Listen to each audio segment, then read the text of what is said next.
The LiPo die on me, and I'm flying in these conditions, and I managed, just after 40 minutes of searching, find it just hiding behind this rock. Now the LiPo died, so I didn't get any beeps. Action looks okay. A lot of mud. You can hear the ESC trying to ping, but we've recovered it, we've got it back, so all is not lost. But yeah, I'd have never have found it otherwise, and if you look, you know, it's just buried just down there. Thank God for the yellow strap. Well, yes, it's back. That's definitely a dead LiPo, but hey ho, it survived better than we thought it would. No, I did not have my wellies on. I was covered. It's been a rather eventful day, to say the least. Good evening, good afternoon, good morning, wherever you are. It is time again for another live stream. And yes, I nearly not only lost that quad today, but I nearly lost the Action 2 as well, which I should have returned by now, but I still haven't. And we'll talk about that a bit more in a minute. And unfortunately, yes, it failed. I started to lose power very, very rapidly, and the plan was to try and get in, and as you can see, it dived down, and it actually cut power about 10 foot from the ground. Now, the interesting thing, if you watch it, is I had the Action 2 in the horizon steady mode, and when you look at the footage back, you will notice that the FPV camera actually rolled over. However, the Action 2 didn't, because the horizon steady kept the image up straight. But to be honest, it was 45 minutes, maybe a bit longer. I was very lucky. Unfortunately, it crashed. I had video, so I knew it was alive, but I couldn't hear the beeping, and then I lost video, and it literally lost all power. Now, as someone did say, yes, I need to get some buzzers, and I need to get some battery-backed up buzzers, and not just the ones that rely on Betaflight. I traditionally use the motor beeps. However, today was a bit of a learning lesson on that one. Unfortunately, when I got the pack, it was down to less than 2 volt to sell. When I checked it, it's here somewhere. In fact, I think it's over there nice and safely. But yes, not what I expected to happen today, but it all turned out all right. The quad's here. I still haven't cleaned it up, actually. Still covered in mud. If I put it on the overhead, you can see there's still, I've checked it, powered it up and everything. It's all okay, but yeah, it needs a little bit of a clean, to say the least. So tonight it's time for another live stream. So today we've got some really good stuff to talk about, and it's going to be a bit of a packed one as well. We have the news that Evan Turner won the multi-GP. However, it's not just that he won the multi-GP, he won it using digital FPV, and specifically HD0. And this is really the beginnings of HD0 and digital FPV moving more into the mainstream, and not just for FPV flying.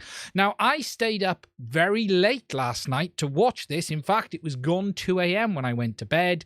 And frankly, I was blown away by the image quality of HD0 in that race environment. And we will talk a bit more about that in a minute as well. We're also going to talk about the new board for HD0, which is the Race VTX version 2. We're going to talk inevitably about the Mavic 3, but we're going to concentrate on 2 things. We're going to talk about this whole mess with remote controllers, because people are getting themselves rather confused, messed up, and don't really understand what's going on. So I have a chart. We're going to take a look at what works, what doesn't, and then we'll talk about some thoughts on the Mavic 3 that I haven't seen it, haven't used it. I have got a video on it coming probably tomorrow, which is just my thoughts on it, but I will share them with you guys tonight as well. We're going to talk about the FPV drone version 2. And if you're wondering why you haven't seen any advertising about that, well, I'll let you sit and wait for that one for later on in the video. And as always, we'll answer questions and do anything you guys. What have I written? PFV drone. Oh, I've even got the typo in the title. That's what happens when you're rushing. Shall I change it now? Oh, that's gonna annoy me now. We're gonna have to do it. We're gonna have to do it.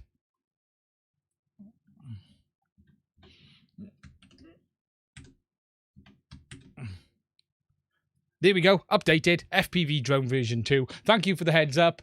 And we'll answer any questions as always. Now, I'm going to get the shilling out the way early doors, guys. As always, if you'd like to support the channel, if you're new here, please do consider hitting the subscribe button. Don't forget to hit the little bell next to it as well. I will answer any questions you have. However, super chats are always more than welcome. And also, if you'd like to support us further, there are links to Patreon as well as Buy Me a Coffee in the description too. And I have a Discord server that has been growing quite nicely, and I really love all of the people that's been coming over. So if you're interested in checking that out, there is a link to that in the description as well. Now, before we get into the first topic, it's time to check out the chat because there is a lovely bunch of people here as always. So let me scroll all the way back to the top. Hello, we got some new names I've not seen. Trini Weeks, good evening. How are you? Good evening, Epstein. Good evening, Tampa Drone Life. Is it Filter Mac? I think it is. I need to actually, let me just pop this out because my head is in a horrible position reading the names of the chat down. There we go. I can see it properly now. Lou Pounce, good evening. Rob, good evening. Craig, Stream Elements, hello Stream Elements. Leo Paul, oh, there's a lot of people here tonight. David Owens, good evening. Eat Your Veg FPV, BB Junkie as always. Michael, good evening. Rob, I think I've said hello to Rob. Everyone, and Bruce is here as well. So Chris Higgins, good evening, good evening, good evening. Floor, I can see Floor's there as well. So everyone, and Catman, call all of the usual suspects and more. So the first thing we're going to talk about is the fact that not only Evan Turner won the multi-GP, but the fact he did it using HD0. So if I jump over to the desktop a minute, if you go onto the HD0 Facebook page, you'll see a post. It's official. He's won the multi-GP flying HD0. Now, I watched quite a bit of this yesterday, and I'm going to show you guys some footage from it in a minute and explain just what my thoughts are on this. Now, I'll be clear up front. I haven't really been that bothered around FPV drone racing personally. However, having spent a good few hours watching it last night, it was hard not to get involved in it and not get dragged in. Now, if we jump over to the footage, and I'm going to show you two bits of footage. We're going to first of all just take a look at one of the races where there are two HD0 systems showing, and then we'll take a look at the last race as well where he actually won. And it is incredible the speeds some of these guys fly at. It really is. So what we've got here is the first actual race, and this is, I'm just going to mute it a second. Now, what you've got here is this system here, Heads Up FPV, and Nautical RHD0. Now, I do want to explain something first of all before we get in any further.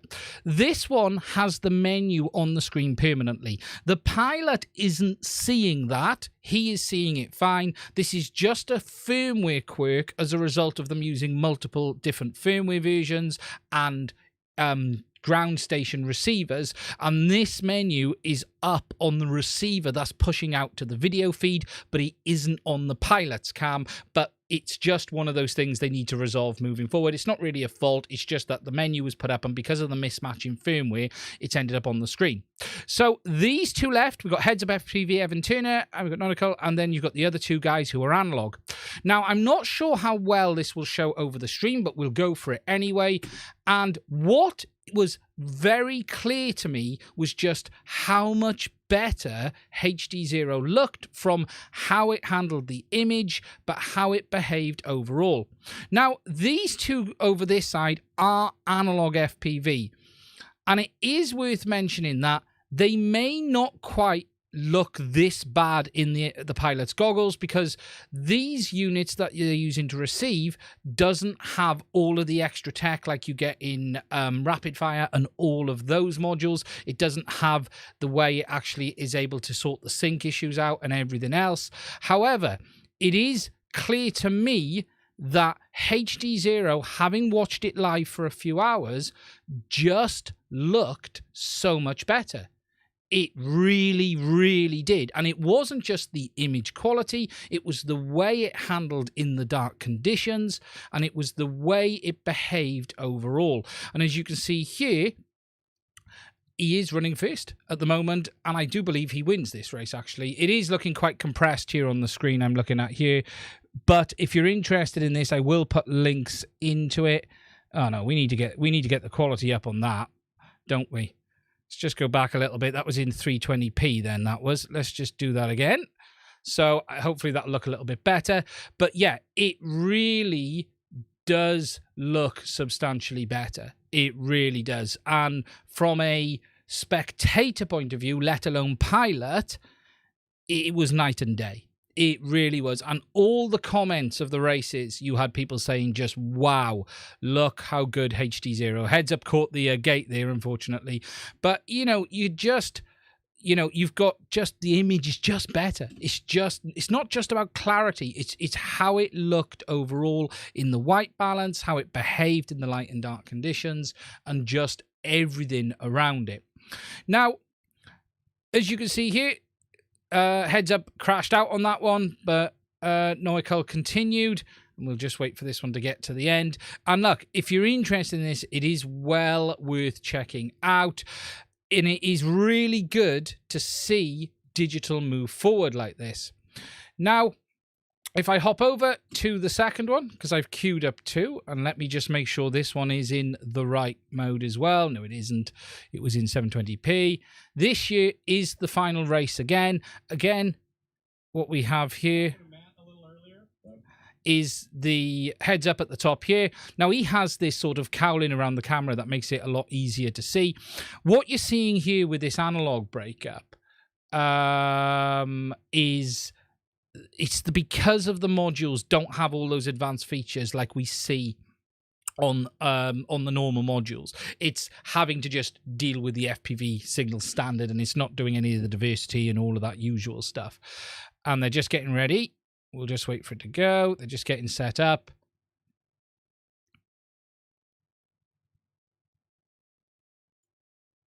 Let me just get it to the right spot.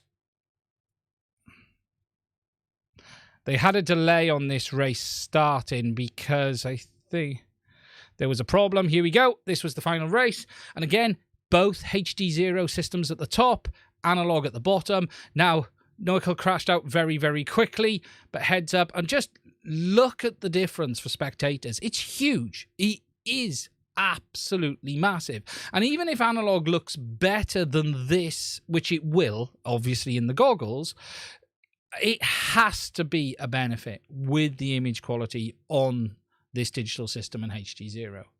It really must be. Now, it is interesting to see that there has been a lot of sort of reluctance for people to move over to digital in FPV racing, but I think you're going to see a lot more of it, and the reality is HD0 is the system for that. There's no question about it, and it's just night and day, the difference in image quality, especially spectators. And I think, as someone mentioned in the chat, it's not just about the pilot, it's about how people are able to view it as well. And the more people that watch it, the better. And there we go. And that was the end of that race. And as I said, I spent 2.5 hours, I think. No, it was more than 2.5 hours. A good 2 hours, 2 and a bit hours watching it live on the Discord server on HD0. And a massive shout out to Ryan, because Ryan was streaming it on the Discord server for HD0, and it was fantastic because there was a group of us there talking, having a chat while the racing was happening. And I sincerely hope they do that again, because it was really a nice little community event where you had the guys off the Discord server on there talking. We just logged in, watched it, watched the racing, chatted about stuff in between. They gave me some abuse, quite rightly so. And yeah, it was fantastic. And it's really good to see this community building around HD0 again. Now, alongside this win, because this is major and it's massive and it's going to propel this system further and further forward. And I will answer some of the questions I've seen on it in a minute, guys. We've just had the release of the new board. Now, if you haven't seen this, this is a new version of the race transmitter. So we had the HD0 race, or which was the TX5R.1 originally, which is this one here, and that's the one that I actually have over there. But there was a lot of complaints on this one, getting it into frames. It wasn't a great form factor. So they've now come up with the HD0 race version 2, which is a square transmitter rather than this rectangle shape, but with the same specification, smart audio, 200 milliwatts, and the better build than we've had on, say, the Whoop board. Now, if we just take a bit of a look at it close up, it is what we've expected to see before. It is a better board than the Whoop board. Like, if I jump back to this one, you might be asking, well, why do we have the Whoop and why do we have the race? The main difference between these two is that this board, the Whoop, doesn't have smart audio. It doesn't have the option to latch down the MIPI connection or the UFL, and it doesn't have vibration isolated holes either for the mounting, whereas the main VTX does. And this one is a higher quality board overall. Now, I'm trying to get one of these in as soon as I can. There are some things I do have some concerns about on this board. If you notice the size, it does overhang quite a bit on the mounting pattern, and there are components I should say, on the outside of that as well. So for instance, you've got the main power amplifier located here. I think that is a Beck up there. I can't quite remember. I did have a look into it. We do have a TVS diode, which is really nice to see up here, which should stop it shorting itself out, and that should protect it from voltage spikes. But you do have some components on these corners especially, and this is going to overhang because that's a 20 by 20 mounting pattern. Just check, it is 20 by 20. Yes, it is 20 by 20 mounting pattern. So you are going to have it overhang. The comments that have been made on it is that it does overhang, but it's no more than most ESCs. That's the comments I've had on it. Now, it's really interesting to see this come out as well, and I'm going to get one as soon as it becomes available. Now, in all of this, we have seen what was known as SharkBite, which is now HD0, begin to really take off. And that has really been since HD0 themselves have begun to push things.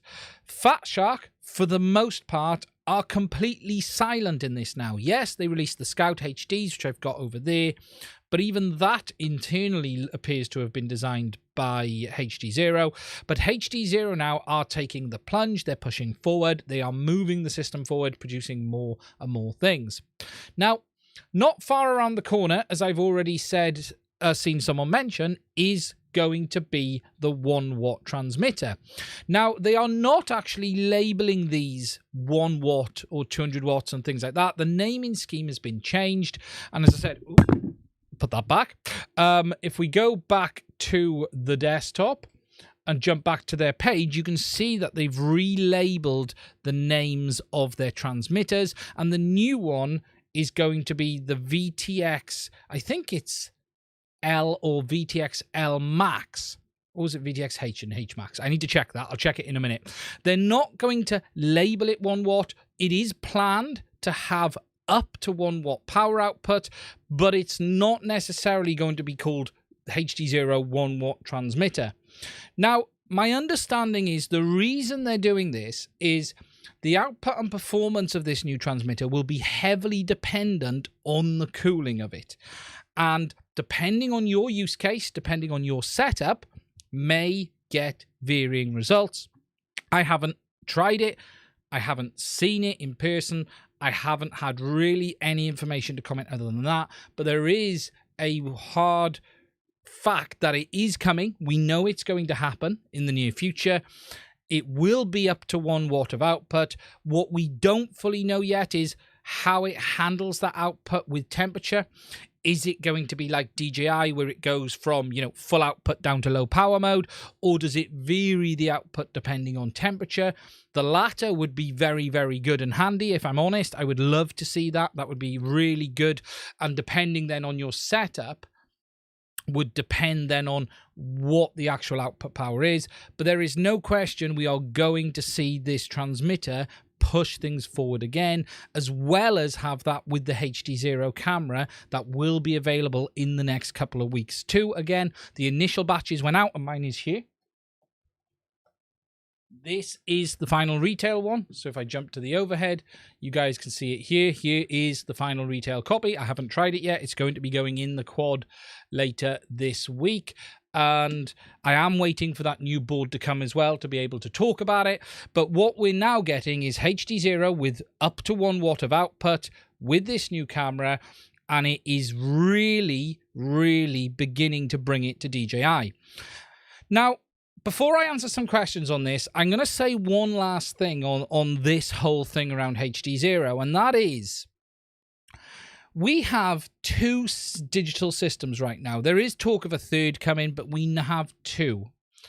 We have one which is established and very well known for delivering a certain level of performance, and we've had HD0, which has started very slowly. It really didn't show itself off in the best light in the early days due to the cameras, but it really is beginning to hit its stride, especially now we're seeing things like it winning races, winning the multi-GP, and we're going to get this 1 watt transmitter and these new cameras. So there is a lot going for it. And the one thing I will say is this. We have a system where there is a community building around it, where there is a manufacturer who is listening to that community and is willing to implement features based off that feedback. You guys know, those of you who watch me know, we have had to shout and scream to get some stuff fixed on the DJI system. Whilst the DJI system, without doubt, offers outstanding range, very good image quality, the gap is really narrowing now, and it really, really is getting so tight. The decision is not as simple anymore as latency versus range. We're going to have to see how the 1 watt performs, and obviously we're going to have to see how the penetration is and other things like that. However, it is really now down to latency versus range, and it's going to come down to what system gives you the overall best results. And look, it's hard not to recommend a system where you've got a manufacturer who's answering questions, adding features, and taking feedback. The biggest complaint myself and many have against DJI is that they are simply not doing that. And whilst there's some good stuff coming, we've had new cameras, there's this new board, this Runcam Split HD coming. HD0 appears to be now where the action is at and where it's pushing forward, and I'm really excited to see where it goes moving forward. Now, it's time to answer some of the questions on that. Let me just find that up. Sorry I left that so long, guys. Let me just hop up. Evan could win blindfolded. Chris, he did an amazing job. I really, David Owens, I have to say I love racing, but I'm a race cavalier. I loved it, I have to say, but it wasn't just the racing, and I have got a beer tonight. It was talking to the guys on that group. I hope they do that for all of them. Honestly, you get some guys having a chat, watching the racing. It was just fantastic. It was just brilliant. Oh man, the other one's going to give you a seizure. Yeah, there's some bad crashes in it. There is footage, and I think it was Evan who smashed his lens, yet continued to fly. We'll have a look at that in a second. It was unbelievable. It was unbelievable. Analog is dead to you. Duck my squee. It's really beginning to get interesting. Bearing in mind, HD0 also looks better in the goggles too. Eat your veg FPV. Absolutely. Absolutely.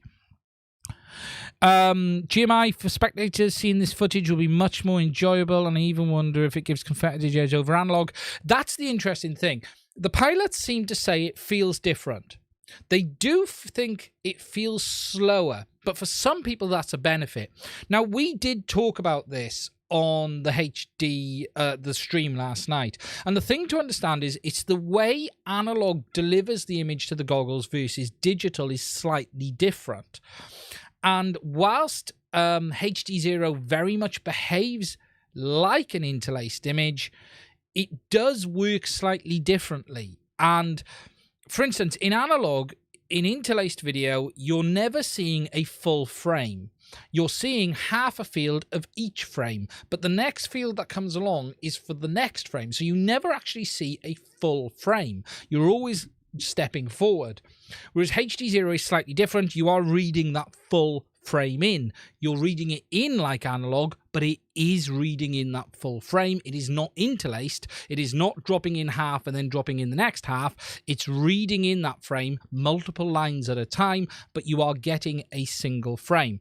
And there is a belief that the reason pilots seem to think analog still feels a little quicker is because the way the goggles are interpreting that every other field, and that is sort of making them feel quicker. But there has been people who have said, who are pushing it, who say actually they like seeing the full frame, and actually the slightly slower feel lets them actually control things better and position themselves better on the racetrack, if that makes sense. It's not that it's a more latency, it's a different feel to how that image is being delivered, because we know analog and HD0 are very, very close. Very, very close.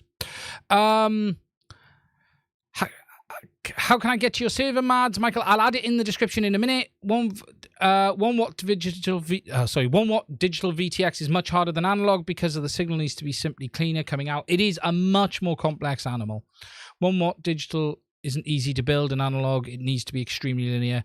Reasonable price. Pricing is interesting. There's a lot of arguing over price at the moment. Where do the screw heads sit? Can you just reconfirm that, what you mean on that one? HD0 beyond visual line of sight.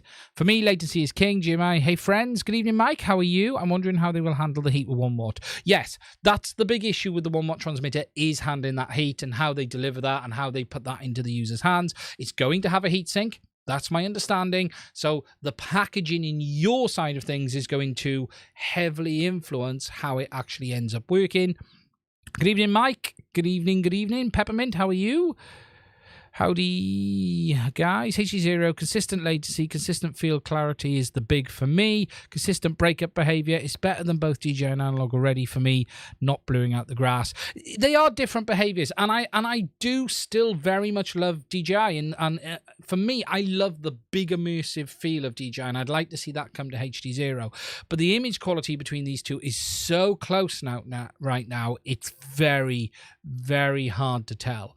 I haven't even tried this camera yet, and this is better than the beta one that I've got too. Has anyone picked up a Polar Nano yet? I haven't, but the reports are very good. Global Shutter. Hi, do you think if I give you my email, you can help me set up my Here link? Reach out to me, we can talk you through it, mate. Or come on the Discord server. We'll try and do it on the Discord server, it's probably easier. Even out of closure, the heat will be an issue. In flight, it won't. It's going to be how you deal with it. It really is. But look, HD0 is marching forward. It is fantastic news. If you haven't watched the racing, watch it. Let's just see if... Can I find that little bit with the broken lens? Let's just have a look. Where is it? There was a clip of it. Let me just see if I can find it. Because it was very funny. Very funny indeed. But look, it is outstanding that we are seeing things come on. And honestly, you know, Carl is a fantastic guy. And look, I've been very vocal about HD0 for a number of reasons. And I feel justified in the ones I have been. But you also have to be fair when a system is growing and it's improving and it's pushing forward like it is. You also have to be on board with that. I've been using it a very, very long time. For me, it wasn't ideal. Now, it's getting very, very close. We've still got to see what it's like with regards to the penetration performance and the out-and-out performance when we get the 1 watt. However, as I mentioned earlier, that gap is getting smaller and smaller. I can't seem to find the post. If I find the post with the broken lens on, I will let you guys know and I will put it up. I can't remember really where I seen it. Ah, there's the Discord server. Thank you, Failsafe. Hi, Ian and all. Tommy Lazy. I said I cannot hear canvas mode anymore. DVR, at least it's fine for me. Yeah, I don't think we'll get canvas mode on DJI now. Hand on heart, I don't think it'll happen. I'm going to be very careful what I say because I'll get myself into more trouble and I'm good at getting myself into trouble. All I'm going to say is I think we've been misled on that. It is super clear and 2.45 grams. It looks fantastic. It looks fantastic. But reach out on the Discord server and we'll have a look on there, mate. Now, before I move on to the next subject, guys, if you've got any further questions, please do put them in. Tell me what you think. Go and watch the Multi-GP if you've got some time. Fantastic racing. Massive congratulations to Evan Turner. Absolutely amazing. The guy is just unbelievable on the sticks. Just ridiculous. And he's so young as well. Do you know what I mean? But a huge congratulations to him and thoroughly deserved. And a congratulations to Carl and HD Zero as well. It's a true monumental moment for digital FPV and HD Zero specifically. And I'm sure a lot of people are going to take notice of this and push it forward as well. And I'm sure we're going to see a lot more from it in the future. So that's it on that one. I'm going to have a sip of my beer before we move forward into the big one. Chibi, well, if no camera smoke, and they at least had... I can't comment. You know, look, guys, I'm not in communications with anyone anymore. I think blackballed is the term you would use. That's the reason there is no Mavic 3 in front of me. Yeah, you know, I've done my bit. I've shouted, I've screamed, but I can't really do any more. I did give it a push on that other video, but that's all it is. I fundamentally don't think we'll see it. Hand on heart now, I don't think we'll see it. I just think DJI are doing some weird stuff right now, and we're going to talk about that as part of the Mavic 3 launch. But yeah, I think what you've got, as I just mentioned, is DJI who are sitting on the laurels and HD Zero pushing forward. And the reality is no one is king forever. And don't get me wrong, DJI is still very good at what it does. It's not a bad system. It really is very good. However, there is no question that the way they are as a company isn't to sit there, take user feedback and develop that moving forward. It's natural a big company doesn't. That just happens. But they've become more and more Apple-like, more than I've ever seen, if I'm honest, right now. And that's where we saw the Action 2. Yeah, cheers, Peppermint. My flying's not that bad on camera drones. I've flown camera drones for a very long time. Although I can't fly them for crap at the moment because I've been flying rate mode continuously. And I don't post a lot of what I fly because I don't want to get myself into trouble. But I'm not a bando flyer. I mostly fly around beaches and places like that. I do some. I'm trying to find a new location to do a bit more stuff. I want to find a location where I can do a bit more bando style stuff and have a place I can practice more. I can throw it between trees and all of that lot. But yeah, I want something that I can sort of have a bit of a track on, if you know what I mean. But yeah, so with regards to DJI, guys, it is what it is, frankly. As I've said before, and I'll say it again, they will dump the system at some point. Don't expect it to last forever. It is very good.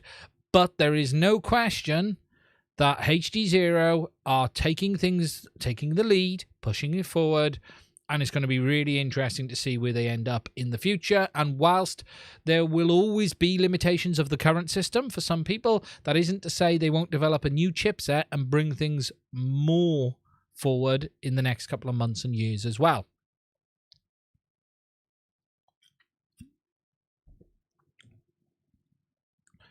I'm just going to put my beer down. Yes, I'm going to have to pop up to Lantrisant. 100%. Right, I'm going to move my bottle of beer out the way. I'm going to put my camera out the way. Let me just clear some space, guys.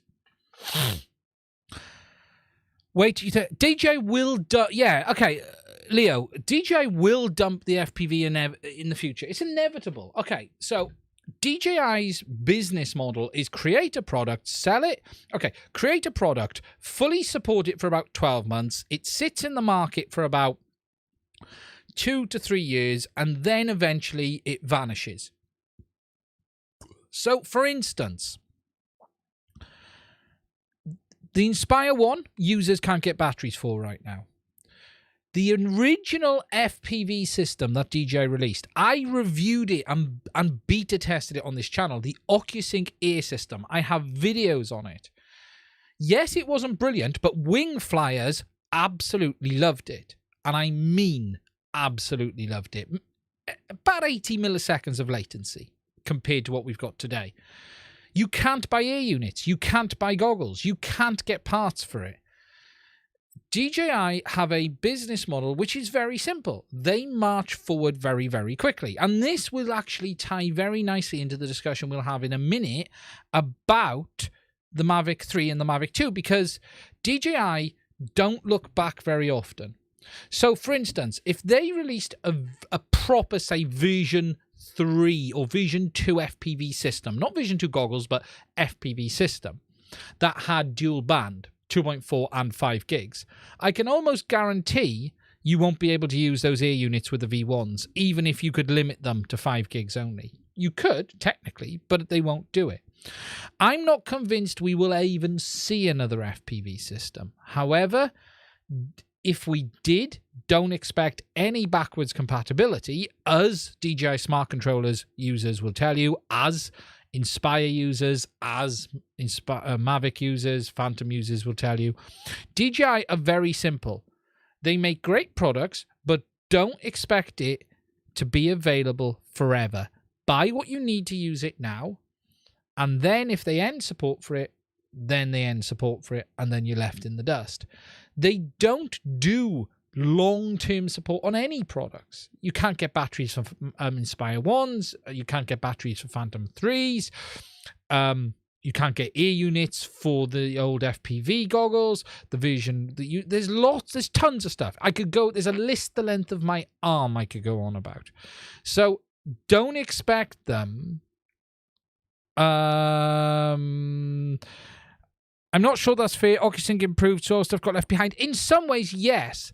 But if you take where we're at today with the Mavic, with the Smart Controller and the Mavic 3, that isn't the case. And I will talk about that in a minute, because the Mavic 3 actually supports OcuSync 2, because one of the remotes they send with it is OcuSync 2, yet you can't use the Smart Controller. I know, there are reasons they step things forward, but you have to understand they are renowned for very poor backwards compatibility, even when they could.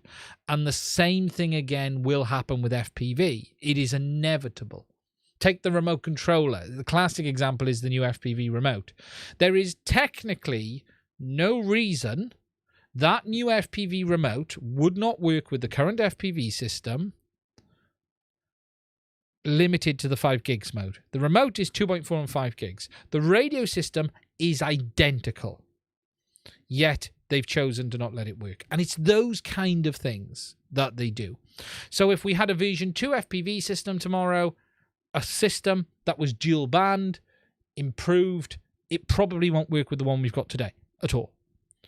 So just take that into account. And actually, the only reason I think we actually had the V2 goggles with compatibility, and I actually think it was last minute based on all of the issues, was because the V1s weren't available anymore, and they basically spun them into one product. I actually think they almost end-of-life the FPV system in January.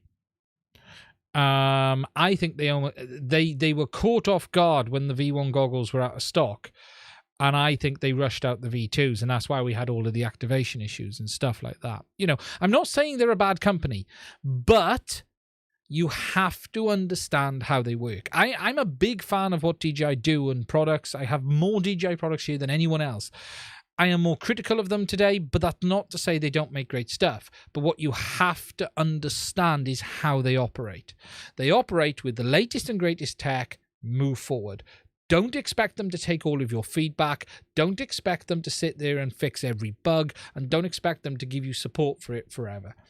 That is just the way they work. But if you want the latest tech, there is no company better at producing the latest the latest innovations in the drone industry. Just look how far ahead the FPV system was. They really pushed that forward. You know, I tested the first one, and it was close, but it wasn't there. It has always been the same case. I'm not saying they're bad. I'm not saying they're good. You just have to understand how they operate, and don't get upset about it because the warning signs are always there. So it remains to be seen if they will deliver a new FPV system. I'm not convinced we'll ever see it. I have a feeling this one may just continue a little bit and fade into the dust in a couple of years' time. And that's almost why it's all now with third parties. And I think they've just sort of gone, oh, we can't dump it yet. Let's just let it roll forward with the likes of Runcam and others. DJI is pivoting into other things.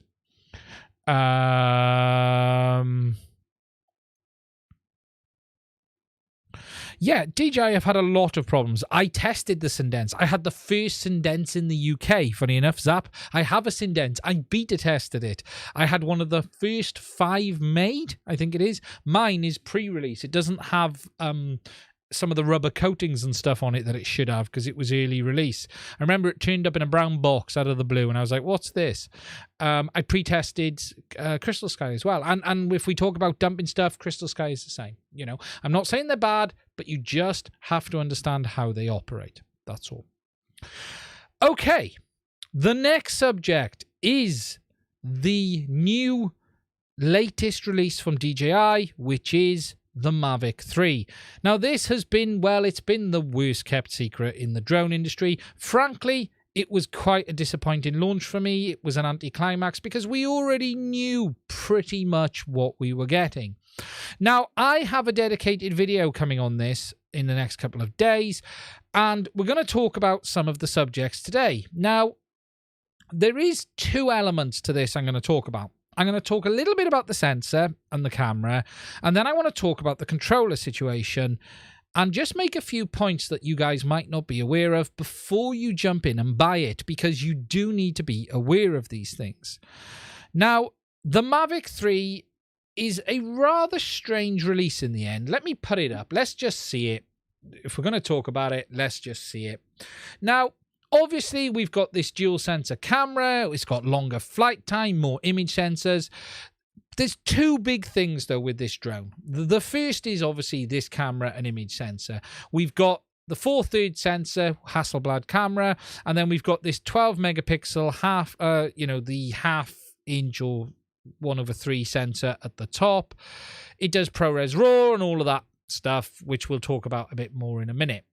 Now, the first thing I want to talk about is this camera, and I want to talk about it compared to this, because this is a Mavic 2 Pro. This has a 1-inch Sony sensor, records at 130 megabits a second, H.264, H.265. It's a very, very good camera. Same sensor in this drone as is released in the RX100 from Sony. It is able to deliver outstanding image quality, but is limited not by the sensor itself, but by the onboard processing. For instance, the biggest complaint when the Mavic 2 launched was the fact that in HQ mode, it was subsampling the sensor. So rather than you actually doing a full sample of the sensor and process that image, it was subsampling it down, and it was causing some noise in the image. The sensor itself was not the problem, and frankly, I don't really see why it was necessary to move up to 4/3. The other thing for me on this is the lens that this drone's been equipped with, because it's going to make it difficult for the people who want to use this for pro use as well. For instance, it's equipped with a roughly 24mm equivalent lens, and that is okay for sort of aerial landscape stuff, But for pro users that want to use this for going in and doing things like wedding photography, it's way too wide. You're going to have to fly right up to the party to get a decent image because it's still only 20 megapixel. It's the same megapixel as this sensor. It's just bigger. So each photo site is bigger. It's going to gather more light. However, I am not expecting stills or normal video quality on this new camera to be any better really than this. It might marginally be better due to the subsampling, and we don't know that that isn't subsampling because bear in mind it's early doors. I'm not saying it is, but we don't know that yet because we didn't know with this until it launched. But for the standard model, I really don't see the benefit in this larger sensor. A bit of improved low light performance, yes, but we're not talking dramatic differences here. I am a person that uses 4/3 sensors all the time. This is being recorded on a G9 from Panasonic. I own a GH5, which is here. I own loads of lenses, and I also am privileged to own a Panasonic S5, which is a full-frame camera as well. And what I can tell you is this. The S5 sensor is dramatically larger than the 4/3 and dramatically larger by times than going from 1 inch to 4/3. And the benefit is still marginal at best. Bigger pixel count even, 24 megapixel on the S5. So this larger sensor, whilst okay is nice, it is really for show more than anything than real user benefit, especially on the standard model.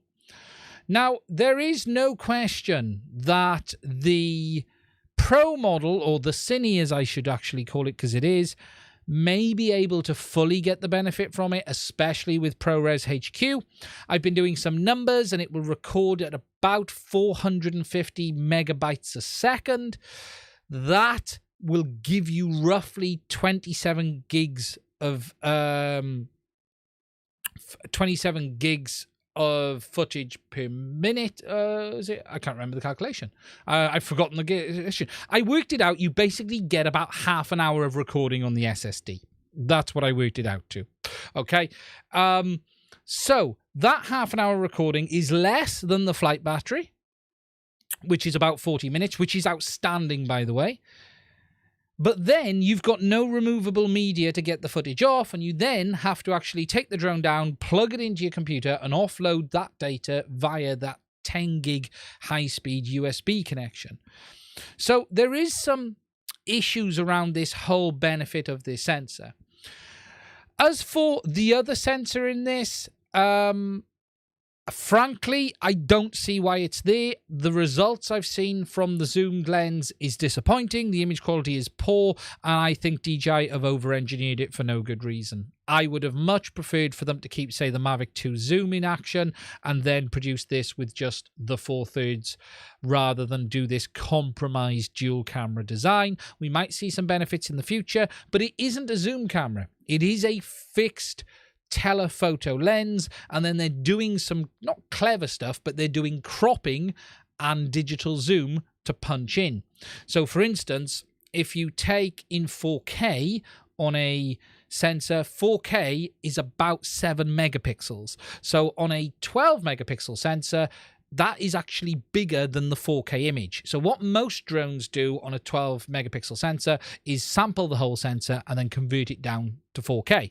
However, what you can do is do it windowed and do 1-for-1 pixel readout, which will be a smaller center section of the sensor, which then is actual 4K's worth of pixels, but it gives you a more zoomed in effect.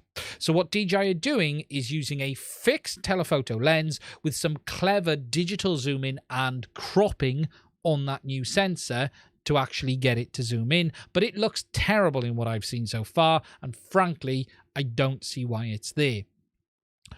Now, there's no question it's great to see a bigger sensor on this, but I do worry the amount of people I see rushing out to sell this to go get themselves this new drone, because frankly, in 99% of cases for the standard model, you're not going to see the difference. You really are not. It'll be so marginal It will be crazy.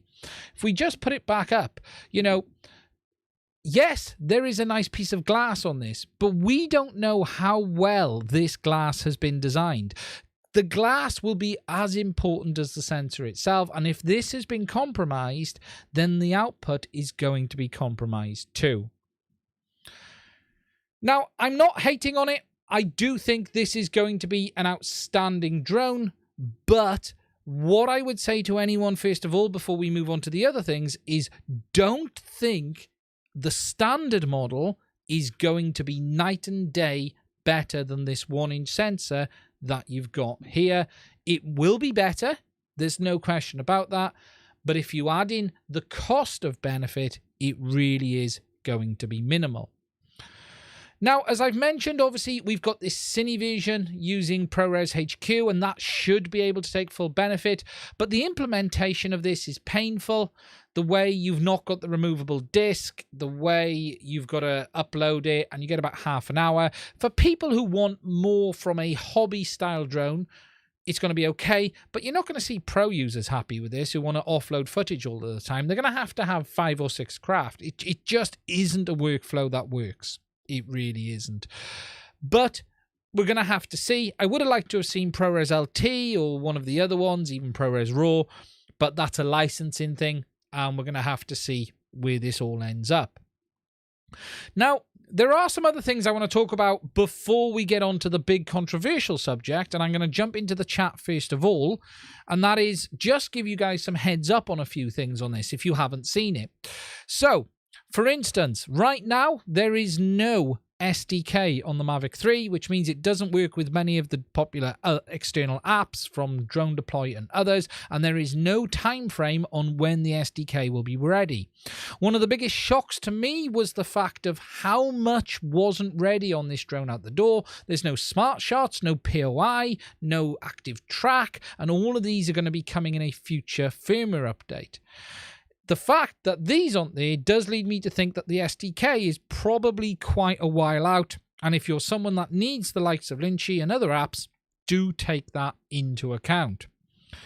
Charging on this drone as well, let me just bring that up, is painful too if you don't get the Fly More kit. This one for the first time uses USB-C charging, but you have to charge the battery in the drone itself. There is no hub or adapter included in the standard model. Whilst DJI do a traditional hub, let me just get down a bit further. They do a traditional hub like they've done on the other models that charges sequentially. If you get the standard model, you are going to have to plug it in to charge, and again, that's another pain point when it takes around 90 minutes. I think one of the biggest investments you're going to have on this is the charge hub. However, as I mentioned, this drone has outstanding battery life, but you are paying £170 for those batteries in the UK, and that is extremely expensive to what we've seen before and is right up there with the Inspire 2 territory. It is weird that many of the features didn't launch with this drone, and I don't fully understand that. We're going to have to wait and see what happens. Now, before I move on to the remote, I'm going to catch up on the chat because there's a lot to talk about on the remote side of things because this has got everyone quite confused. Good evening, Mendez. How are you doing? Petmin Pilot, you're right, but I don't use Android. I'm going to put the software side of innovation moving forward. Over and over features, either delayed or removed minor revisions, especially on Enterprise. Yeah, DJI do some very weird stuff at times. DJI want to release that 4/3 before Autel, I think. Autel are nowhere near ready to get a 4/3. DJI could have delayed it a year and it wouldn't have been a problem. But it does feel rushed out. It really does. They did say they are working on the clarity of it. Let's hope, because it isn't very good as it is right now. Don't sell your Mavic 2. You know what? That is the best piece of advice I'll give anyone. Don't lose a chunk of money on this to upgrade to the standard Mavic 3. If you are interested in ProRes, then 100% consider it. But don't rush out and lose £500, £600, £700 or dollars and your smart controller simply because you want the latest and greatest thing, because it is an issue. Do I think the new GJRC Pro includes the Mavic 3 Cine will be compatible with other drones? DJI is saying no, but we'll talk about that in a minute. They still support the RoboMaster a little bit, but they never gave us what they said they were going to do. Rushed out, Peppermint. It feels rushed out. If you watch the reviews, you couldn't come away from them and think in anything but DJI really have not had this ready. Some of the biggest reviews, the Peter McKinnons and all of them, were the shortest reviews I've seen on them for a long time. They were really short, because they just couldn't show anything. iPhoneDose is worth a look because he simply says he recorded it in the morning and shows 10 minutes of footage, 5 minutes of footage. Not even that. I think it's like 2 minutes of footage. Don't forget the Mavic 2 Pro's launched without precision landing. You are correct. But that was the only feature it didn't launch with. It did have everything else like POI and all of those things. And look, this is the weird bit. DJI have launched the Mavic 3 without POI, a feature that launched on the Phantom 3 Pro. I was part of the beta test team, going back a very long time, who tested that in advance before it was launched. In fact, it launched... I wrote something on RC Groups the day before it launched, a little poem actually, crazy enough, but it was a little thing just before the launch of it. I'm sure it was December time. And that was in the Phantom 3 days, yet they've launched a drone today without those features you've got to wait 2 months for. It's bizarre. Now, I will talk why in a minute, because I do have some thoughts on that. I wonder if part of the delay features also sweeping up whatever jailbreaking security unlocks they found. I'm not convinced. No, that wouldn't hold them back. The lock side of things wouldn't, but I do think it is software. Money on a single product case, and then there are many other great dimensions of the market for a fraction of the price. For a while, you had to choose between precision landing and NFC unlocking on the Mavic 2. Yeah, there's been some issues. Now, I think part of this, and this is conjecture, I have no evidence. However, I have heard a whisper that DJI are using all of their own custom silicon in this new drone. If you look at some of the previous releases from DJI, which have been torn down, there is a heavy reliance on US company-based technology. So the chipsets for the object avoidance system, the chipsets for the image sensor, not the Sony sensor, but the actual processing and all of this stuff. A lot of it was based on US tech. Now, we now know they don't have full access to that anymore as a result of the government entities list. I had heard whispers that they have pretty much spun all their own silicon for all of the features and capabilities now. Just like they have in the FPV, they have the S1 chipset or the P1, depending on what it's the remote or the ear side. And they have done the same, I hear, for this new drone that's going to allow them to do the ProRes recording and stuff like that. That's the whispers I've heard. If that is the case, then they are probably having to port everything over from scratch. Think of it like Apple Silicon, from people moving from macOS on Intel or Wintel over to Apple Silicon. There was that pain period, and I do wonder if that's the case. It's easy to criticize them for providing a drone that has half the features that aren't available on day one, but this could be as simple as them moving to a new platform and getting ready to take the most from that platform moving forward. We will find out in due course. Someone will strip one of these down in due... I've seen the lid off it already, but someone will strip it down and start showing us the chipsets. And if we start seeing stuff that's unlabeled or you're not able to identify, then I think the chances are that DJI have probably spun their own silicon and they're now having to sort of completely rewrite and develop for that. But it was strange. It was strange. If you play the EVO 2 and the Mavic 3 side by side, it's not all much difference. No, and look, guys, I'll say it again. There will be very little improvement on this 4/3 sensor on the standard model compared to any 1-inch sensor. If you look at the size difference, it is minimal. It's nothing like going from 4/3 to full frame. And if anyone's moved to full frame, it's not night and day. It really, really isn't. If you know how to use it properly, then yes. But it's not just about the sensors. So please, I've seen someone today selling a Mavic 2 Pro and the Smart Controller, and I almost cried at the price. If he was in the UK, I'd have bought it from him because he wants to go and get the Mavic 3. Don't get dragged into this on day one, because it would be easy to get yourself really lose a lot of money, frankly.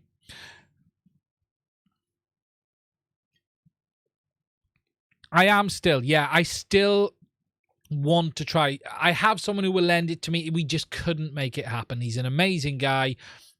I just couldn't make it happen. But we are going to do it. So, the big one to talk about with the Mavic 3, and we're going to bring it up. Let's put it back on the screen. Let's do it. And this is the controversy around this. O3 Plus, OcuSync 3, OcuSync 2, and DJI RC Pro and DJI RCN1. What is going on with all of this? Well, I've spent some time doing some digging, and I'm going to try and explain this as much as I possibly can to you guys. Let's get on the right one first of all. So, the Mavic 3 is fitted with what DJI are now calling O3. It's OcuSync 3, but they're dropping the full names and they're calling it O3. In fact, it's O3 Plus. When coupled with the new DJI RC Pro, it allows a live feed of either 1080p 30 or 1080p 60. It has a transmission bitrate of up to 15 megabits a second, up to 15 kilometers range, and about 120 milliseconds of latency. However, that remote is only shipped with the Cine model. The standard model comes with what DJI call the RCN1. This is the same remote they shipped with the Air 2S. It is OcuSync 2 based. When the Mavic 3 is coupled with the OcuSync 2 based RCN1, it has a maximum bitrate of 5 megabytes or 5.5 megabytes a second, still supports 1080p 30, 1080p 60, and still supports all of the other features. But it has a reduced bitrate. Now, there is a question mark if the range is less on the RCN1 compared to the RC Pro. DJI don't say anywhere that. All they simply say is the range based on output. But what is clear is the OcuSync 2 based N1 has slightly higher latency and lower bitrate. Whilst the resolution is the same, it will look different through your smart device. And the RC Pro should have a better looking image. Now, DJI have made it clear that the Mavic 3 does not work with the DJI Smart Controller. However, the DJI Smart Controller is also OcuSync 2. It supports range up to 12 kilometers, and it has a bit rate of 12 megabits a second, and it has a resolution support of either 720p or 1080p. Now, the real confusing thing in all of this is that DJI will ship this with an OcuSync 2 remote with virtually the same spec as the Smart Controller, yet it doesn't work. The RC Pro, as nice as it is astonishingly expensive. In the UK, £879, and in the US, it's over $1,000. It is OcuSync 3 or OcuSync 3 Plus, but it is still dramatically more expensive than we've seen before. And the real confusing thing in all of this for people, and I'm going to show you guys a chart in a minute, is the fact that we have two OcuSync 2 based remotes, yet one of them will work and one of them won't. The OcuSync 2 based RCN1 does, the OcuSync 2 based smart controller does not. Now, there is still an even weirder situation that happened with the Mavic A2S. For instance, the A2S supports OcuSync 3, yet they only ever shipped it with the RCN1, which was OcuSync 2. So DJI have put themselves in this position of having an aircraft with one label for the technology and the remote with another. So they're calling the remotes OcuSync and the craft O3 or O2. You had the the A2S with O3 and the Mavic 3 now with O3 Plus. The biggest difference is increased bitrate because the A2S supported up to 12 megabits a second, whereas the Mavic 3 supports up to 15, and the A2S supports 1080p 30, whereas the Mavic 3 supports 1080p 60. But this is where all of the confusion has lied. Now, I've put a chart together, which I'm going to show you guys on the screen, and I'm going to share this once it's finished because it isn't quite finished yet, that just walks through all of the different OcuSync systems.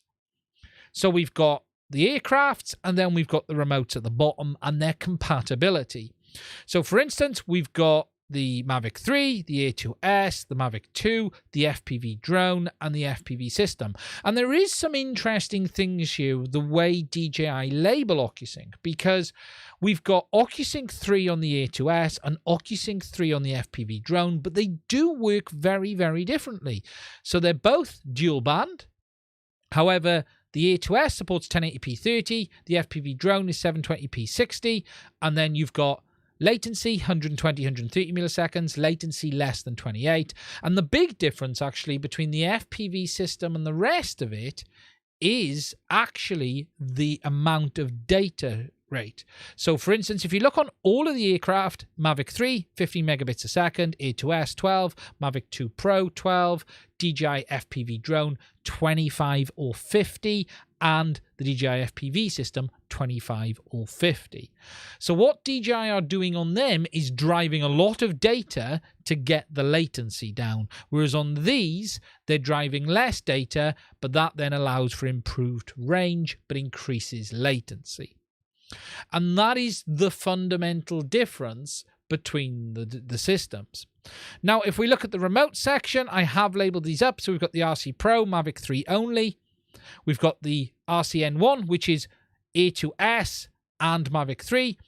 It has a data rate of 5.5 megabits a second on the Mavic 3 and 12 megabits a second on the A2S. And again, that's something strange. The same remote, both on OcuSync 2 or 3, is giving different data rates on different aircrafts. And it's almost that they've gimped the RCN1 when using it with the Mavic 3 and limited its functionality. We do again have the smart controller, OcuSync 2, dual band, 2.45 gigs, 720p 30, 1080p 30, but again, 12 megabits a second. But this does work with the A2S and the Mavic 2 series, so it does have more compatibility. Technically, this remote here, which is OcuSync 2, which is the DJI Mavic 2 remote, which I loved, by the way, and I'm really disappointed to see that go, should work with the A2S, but it doesn't. And again, we then have the OcuSync 2 DJI FPV remote, which again should work with this, but it doesn't. So what is clear from these things is DJI have really confused things. My personal belief is the reason the smart controller isn't compatible is simply it's just not up to the task. I don't think it has enough horsepower. Add on top of that the fact that they want to strip you for nearly £900 or $1,100, and I think that it doesn't really encourage them to put a lot of effort into getting it working. That's my personal belief on the situation.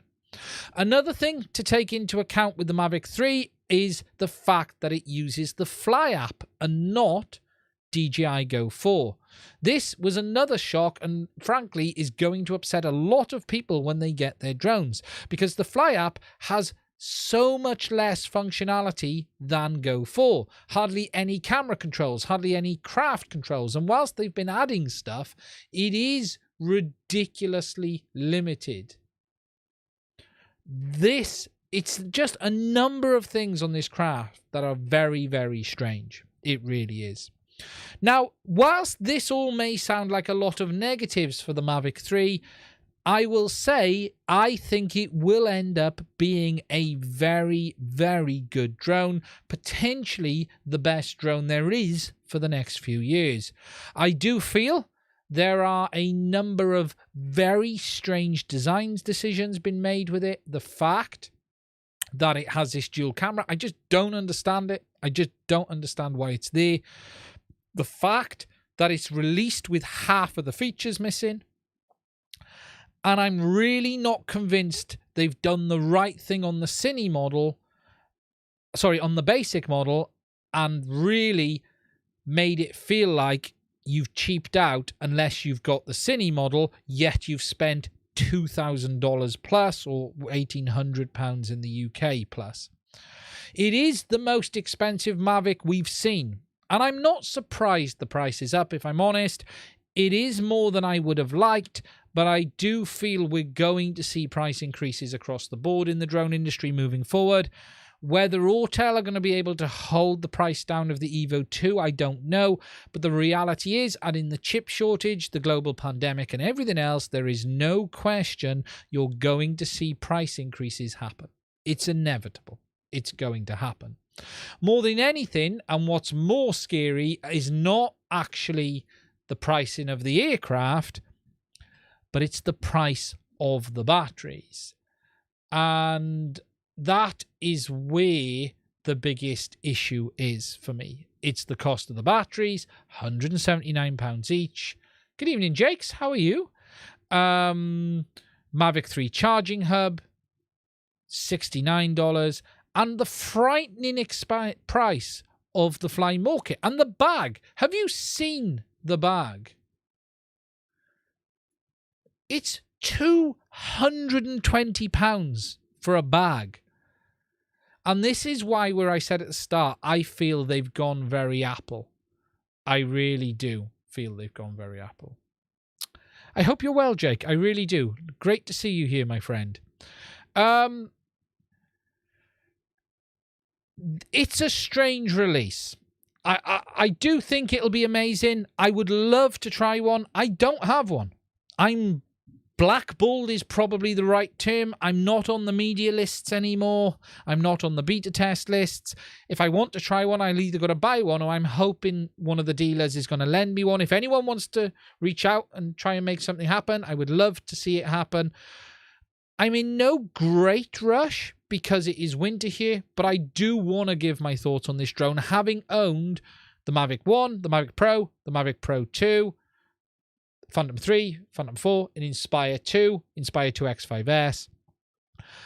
But really, my last comment on this drone before I get into the comments is don't think you have to upgrade. I think it's going to be outstanding when it's finished.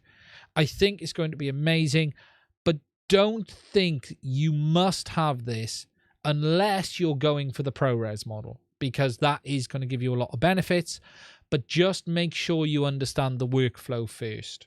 That's the only thing. But for the standard model, 200 megabits a second in H.264, 130 megabits a second in H.265. I've already seen some footage from H.264, which is showing the codec can't keep up with the sensor. The codec can't keep up with the sensor in this. It's never going to cope on 4/3 at that bit rate. It would have been nice to have seen removable storage. And I do think they've gone a bit to Apple recently. We saw it with the camera. But again, it will be an outstanding drone, and I do think there's a lot to like here, but just don't get dragged into the trap of thinking you must have this because it's 5 times better than this, because we've hit the iPhone plateau point. And I'll explain that a bit more. This is the new iPhone. I'm very lucky. I've waited 3 years to upgrade from an XS Max to the new 13 Pro Max because I like my phones big. And I'll be honest, after a few hours, I sat back and thought, what have I done? Because frankly, I was not happy with the cameras on this.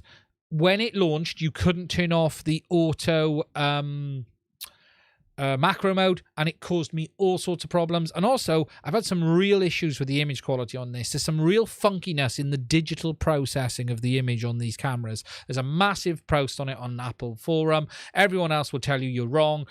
It is not as good for certain things as the last phones because of the computational photography and all the way it's doing all of that. But I'll be honest, I was quite disappointed after an hour or so, and I thought, why have I spent so much money on this phone when I could have just put another battery in my XS Max, because that was about the only thing wrong with it, for £100. And I do think many people will feel the same about the standard version of this compared to the other. So, to jump back over to the chat, and I thought I saw Lon pop in. Let's just have a look. Jumping up a little bit. Good evening, Gary. How are you? Hope you're well. I saw my Inspire 2 for the Evo 2 Pro. Love the Inspire camera and lens options, but the portability of the Evo 2 is perfect for me. And that's the good thing. It is about... What's the lens on the Evo 2 Pro? Drone Solutions? What is it? Equivalent. Share that chart on SUAS News. I will, Garrett. We'll send you a link. I wish the smart controller worked with the air unit. That would be very cool, Pepper. That would be very... Let me get my... It's run on BS Wi-Fi. Exactly. The first gen smart controller won't work. It's not up to it. The Fly app is different on the M3. Yes, it will be a different Fly app. I think for those of us who are used to stuff not being compatible, and I've talked about this in the FPV world bit, we all know how this works, but it's the pain for the people who have spent $500-600 on it. I would certainly say this. Those of you looking at this RC Pro understand it may only ever work with this drone. It may not, but it may. Take the Sindent, only ever worked with the Inspire 2, but they moved over to OcuSync then. I can't even adjust to Sensei and Enterprise Advance. The Fly app is hell. The range is insane. The range is insane. I flew it today. Do you own one, Lon? I can imagine the range is crazy. I bet. Have you got the RC Pro or the Standard? I'd love to know what the image quality is like between the two remotes, because I suspect it looks amazing on the RC Pro. I bet you it does look very, very good. And if anyone's flown an Inspire 2 recently, you suddenly realise how bad Lightbridge 2 is compared to what we've got now. Even compared to this. The image on this is really good because it's 12 megabits a second. But, good evening, Jake. Very nice to see you here, mate. Jake's Drone Life. Hope you are safe and well. Made it late. I'm going to restart from the beginning. You might want to do that. Almost 50% more battery, 30% money. It is. It's just the benefit up front. And the problem I have with this, with the batteries, is, I'll be honest, this was about perfect for me. I never needed any more than that, okay? Because you're in dodgy territory landing and using the battery again. Landing, taking off, landing and taking off. It's always been the case. Should be a flight, that's it. If you stop in for maybe a minute or two or moving for 2 or 3 minutes, is fine. But what is dodgy ground with most DJI Lipos is using it, landing, walking 40 minutes and then trying to fly again. Once that pack is cooled, not a good place to be. This one might be better, but that is, for the most part, the simple rule with DJI batteries has always been never fly them once you've landed. 1 or 2 minutes, okay? But if it's had rest time, it's game over. And it's just a lot of expense. In some ways, there is a point where it gets boring. I did see one of the reviews say it gets quite boring. But batteries it's like ink in a printer. We all know the score with it. We all know the score. Folks will have issues with multiple flights. You shouldn't multi-fly any LiPo. You just shouldn't do it. Mavic is 36 minutes in real life. It's a long time. It's a long time. I personally got 38 minutes with some sport mode flying. That's cool. Which one are you using, Lon? Are you using the Cine or the Throw? I'd love to know what the image quality is like on the Cine, on the live feed. I bet you it's really nice. I didn't know that. Keep in mind about landing twice 5 mil. The simple rule with a LiPo is this. When the battery has cooled and had time to rest, the internal fuel gauge is no longer accurate. So if you take your battery with DJI, the biggest issue we saw in DJI FPV drones in the past was them falling out the sky because people not charging them properly, using them when they've entered self-discharge, or landing and taking off again after a period of time. If you land and walk across the cliff and take off again and the battery's still warm, it'll be all right. You'd almost be better leaving the aircraft on and doing it as well. But once that battery is cooled, the cells have settled, that fuel gauge is no longer as accurate. And that is the case for all LiPos that are smart. So you do need to be careful. And it's because of the high capacity. You don't get that problem on a laptop, but you do on these high capacity cells. 29 equivalent. That's a bit better. I think the 24 is a little wide on this. I'm surprised it isn't tighter. I've never flown a DJI drone. How's the image compared to the Air unit? Oh, it's shockingly better, Marty Rome. The image quality is night and day. The FPV drone, mind. Wait there. Have you flown the FPV drone? Right. The FPV drone image quality is as good as the live view on the latest drones. Other than the SSD and ProRes, yeah.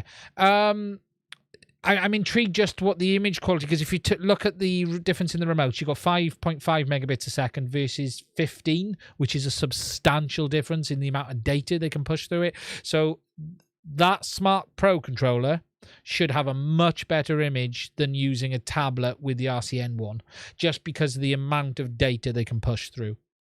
Because they can push 50 megabits a second compared to 12 megabits a second.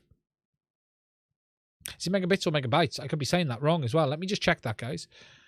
I'm saying megabits, but it could be megabytes. I think it's bits. Let me just check, because there's a fundamental difference between those two. If we just put it up, let's just go down. Sensing video transmission. Megabytes a second. Sorry, not megabits, megabytes. Substantially more. 5.5 on the RCN one. 15 with the Pro remote. That's going to look night and day better. If you take into account the Mavic 2 Pro is 12. So it'll look even better than that. Now, there's no question the Smart Controller has been a bit of a pig. It's had issues. It's not, there was a lot of complaints with it with the Air 2S. It just wasn't handling it well.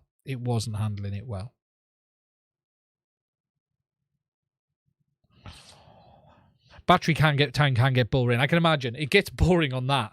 On that, it's even more.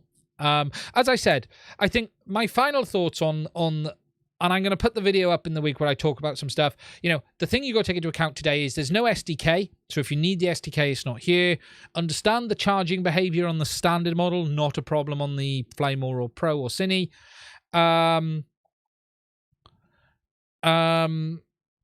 Charging is going to be painful, and then offloading that data isn't the nicest workflow. I would have preferred on the Cine if they'd have either made it slightly bigger and added removable SSD, or even used something like CFast or one of the other card formats, just to allow us to swap it over. That just would have been more ideal. Now, they are saying you can offload the data at 10 gigabytes a second. So, 10 seconds is 100 gig.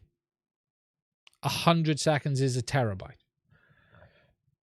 I'd like to see how long it takes in the real world, because the hard drives you're not going to really see that transfer speeds. It's going to have to No, it was struggling with the Air 2S. Yeah, there was lots of complaints on the Air 2S. It's just a shame they didn't put a bit more horsepower into the Smart Controller, because it isn't a great spec. It's like Crystal Sky. Crystal Sky was very poor spec the day it launched. When we saw what the spec was, it was not great. They use lead core chipset, which is the same as in the Smart Controller. it is very real possibility, and as I was talking earlier, guys, that the Mavic 3 RC Pro is using DJI's custom silicon as well. If they've spun their own silicon in the drone, they may have done it in the controller too. They are all using 1080p screens. Yes. Where did I just see that? NVMe is 500 to 600 megabytes a second, so it sounds like they're just quoting the USB speeds. Yes, they are. I do wonder about the longevity of the SSD. It'll be a few years. It'll be I would expect the SSD to last 2 or 3 years minimum. You know, your SSDs and your PCs are written heavily, although you're not writing that full data heavily all of the time. We haven't really seen failures on the Inspire 2s on the SSDs. I wouldn't worry about it too much. Maybe 5 years down the line, yes. But let's be realistic. Do we expect these products to last 5 years? Remains to be seen. After the hack. Oh, it was okay after the hack. So really, guys, you know, I'm hoping to get my hands on it. Did you buy one, Lon? Have you bought one? Or have you borrowed it? As I've said at the start, I do think it's going to be an amazing drone.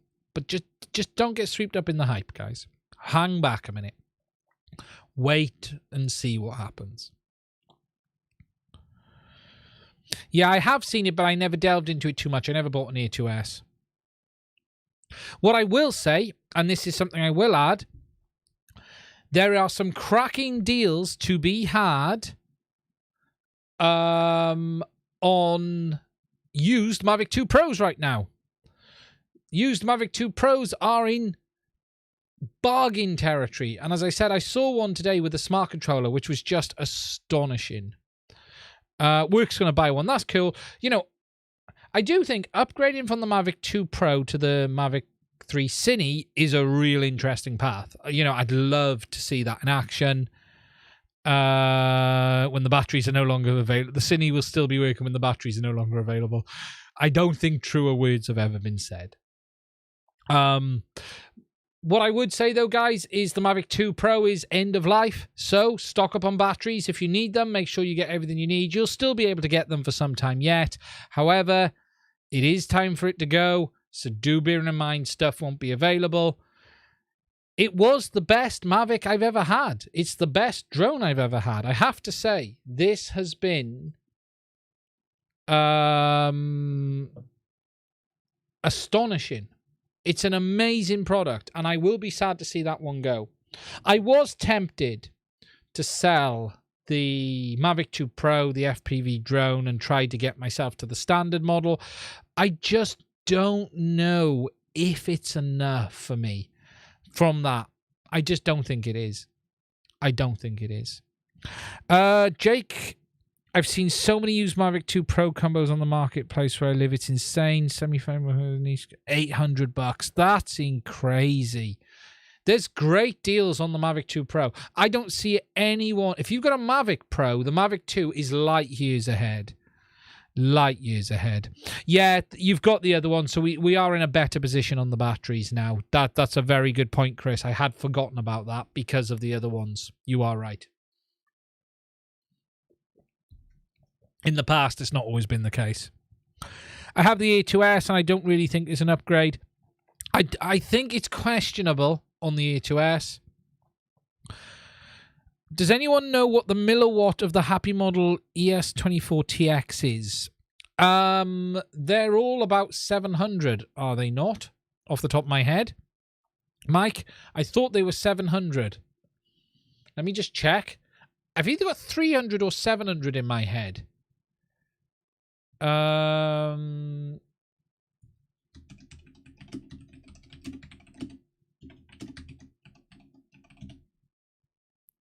I've got it in my head as 700 milliwatt. Oh no, 250. Sorry. If it with it, is that the same one? Let's just have a look. ES24TX. I think it's 250 milliwatts.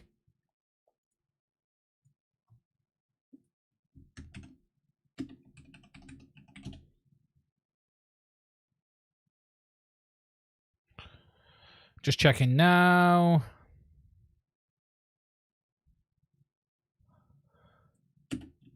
I think it's 250 then. Why have I got 700 in my head?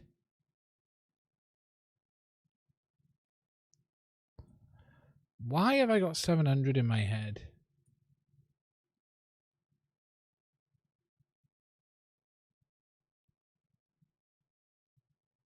$250. $250. I was thinking of the 900 megs version, which can do up to 1 watt. Mike Bergman, 250 milliwatts. Yeah, it's the 900 will do 1 watt, but that's the 2.4 gig is limited to 250. The Mavic 3 flies the same as the A2S. I did hear someone say it flies terrible. Is anyone... Lon, there was someone who said it flies... It needs more tuning. I don't think that's correct. I can't see that being the case. Their drones usually fly very, very well. Surely fast.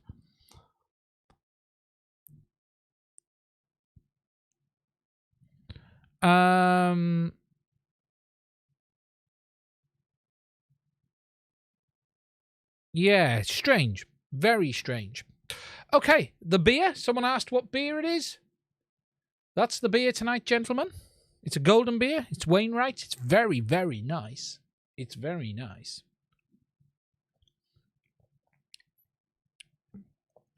Okay. Now, before I move on, there are 126. There were 140 people here earlier. If you're new here, welcome to the channel. Please consider hitting the subscribe button. Don't forget to hit the little bell next to it as well. Super chats are always welcome, but I will answer your questions regardless. The Xenu 2 Plus doesn't really compare to the A2, does really well compared to the A2S, and we're still waiting on the Autel models. I should ask, I was asking some people I know at Autel, and there's still no news on when we're going to get the new models. I think they're suffering the same problems as everyone else is in China right now with regards to reduced power output, reduced capacity, and chip shortage.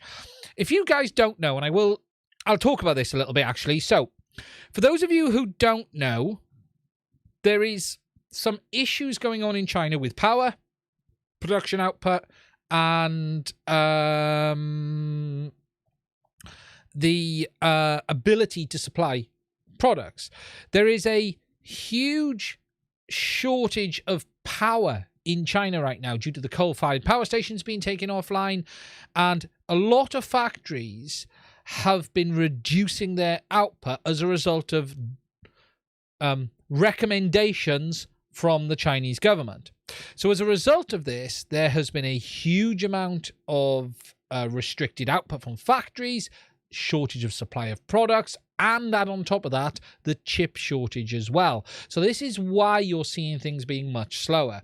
It's not just the global pandemic, it's the chip shortage, it is everything. It's power as well, though, affecting China, and things are taking much longer, and that's why it's affecting FPV, it's affecting drones, it's affecting everything else.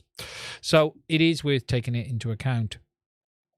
There are higher output ones, yeah. The Happy model is 250 on Express LRS. I've got the new Beta FPV one coming this week. I'm really looking forward to testing. I've been flying Express LRS today. Nothing bad to say. All works fine. Not on the quad I crashed, obviously. That was Crossfire. But then on the other ones, but yeah, there's lots to come on that. Lots and lots to come indeed. There was also some news this week. Someone asked, who is making the new transmitter? It'll come to me in a minute. The blue one. Not the Nanimno, the other one. What do you think of the True RC dual band antennas? True RC makes some very, very good gear. Very, very good gear. I have not tested them myself. However, they are some of the highest quality antennas on the market, and there are very few people who know as much about RF as that guy. So I would certainly have no problems getting one of their antennas. Haven't tried it, but it certainly would be good. I have some True RC figures. Nobody really to go, and I love them. Yeah, there are very few better antennas out there. They really are. Rolling shutter is bad. Wait there, Corin, what are you talking about? Oh, on the B Micro. Okay, I was wondering. I thought you were talking about the Mavic 3. I was going to say, really? Whew, that was lucky. Jake is in the house. I saw part of your video, Jake. You lucky boy. How did you get your hands on it? Are you on the media list? I'm blackballed these days. I did see part of your video. I'm going to watch the rest of it later. Fantastic to see you get one in there. I'll say this about the reviews. I have to say, short of one or two, and I'm not going to name any companies because I've already had arguments with people this week already, or creators. For them, I have to say, a lot of people were really clear on what the situation was. It was good to see. The big one I'm waiting on is Philip Blooms. Philip Blooms is always the one for me. He's an amazing guy, amazing creator, but he is a film guy. He's a pro on a pro level. But there's been some really good ones. But it has to have been really hard for the creators, this one, because look, everyone who was seeded the product up front put their video out, and they got like 1 day before users got their hands on it. It's literally people were walking into stores on that day and picking up the aircraft. And this must have had an effect on the numbers on their videos. It was much less than you would usually see, and that's been the trend of the last few releases.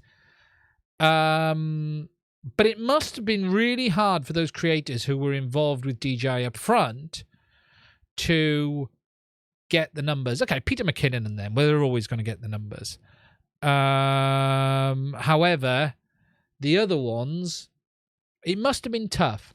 Now, there's a lot I want to say on this, and I mean, there is so much I want to say on this, but if I'm blackballed already, it will bury me 6 feet under.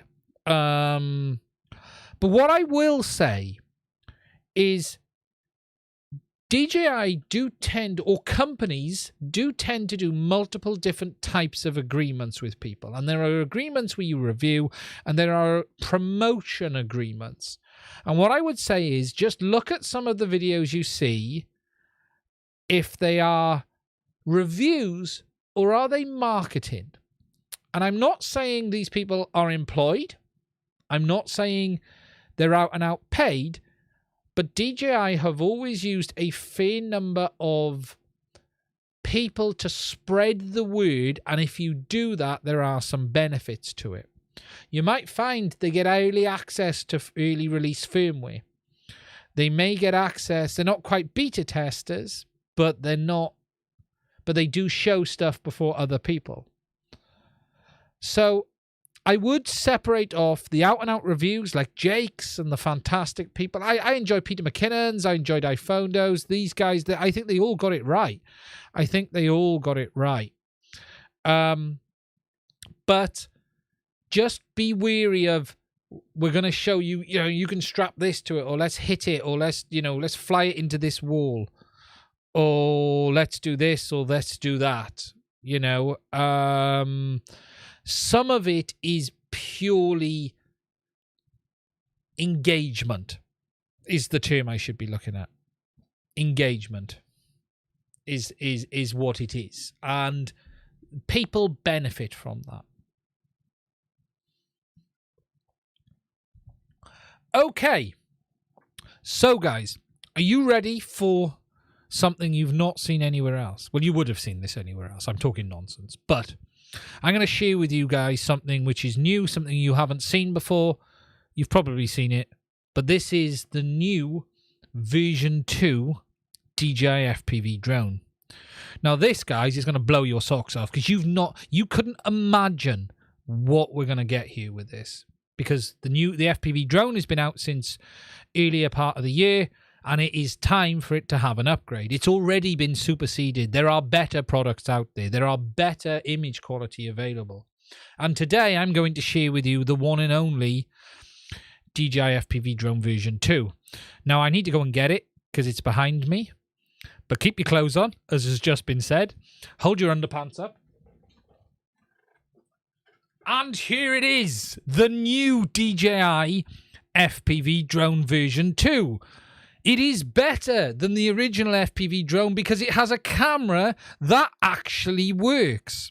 So yes, I have been doing some testing today, and that is I have strapped the Action 2 to the FPV drone, because my biggest complaint with this wasn't that it was brittle and the arms would fall off every time you looked at it, and the fact that it flies like a pig and it's got really expensive batteries and the remote control sticks are too short. It was the shocking image quality from the camera when recorded to SD card. Now, don't get me wrong. The live view image quality on this drone is unbelievable. It is the best FPV live image quality I have seen. Couple it to the Kaiju antenna that I've got, and it's frankly astonishing. However, the image quality to the SD card is junk. It's noisy. It handles dark. It can't handle dark conditions. It's just bloody terrible. However, DJI released an upgrade, and that upgrade is the Action 2. It has Rocksteady 2.0, 4K 60, 4K 120 frames a second, and for just $400 or pounds, you too can upgrade your FPV drone to have the image quality that it should have had the day it was released. Now, what I want to do is walk you through some special features of this new upgrade, and we're going to go to the overhead for this one. Now, as you can see, the integration of this new camera has been done very delicately. It has been done in such a way that it retains the aerodynamics of the FPV drone. You're able to continue to get the best possible performance from the front object avoidance sensors as well as the bottom object avoidance sensors. It still has that action style behavior. However, we now have a camera on top that actually works.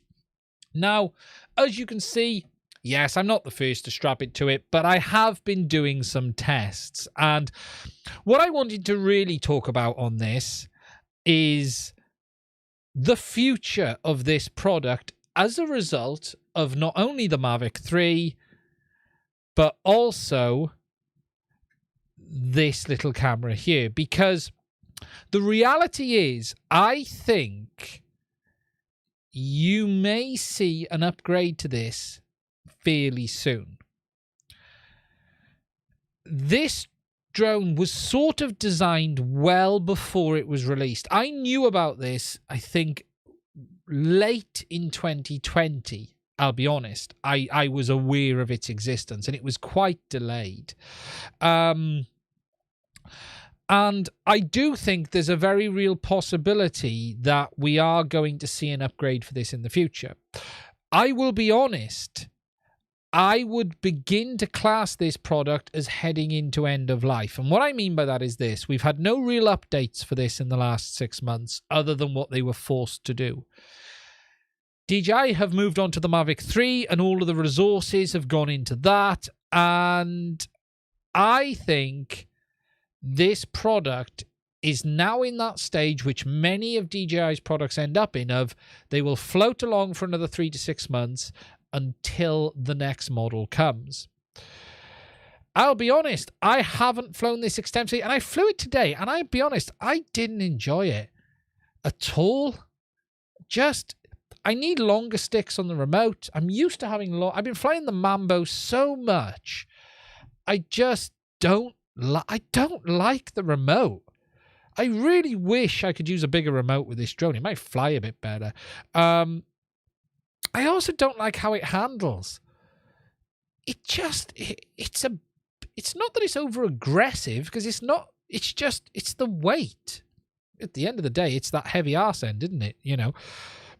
And it's a weird product because I think this was a tester, and I think we'll probably get a version 2 of this, maybe by Christmas, but maybe early January. But what I would say to you is this: I would not be buying this today.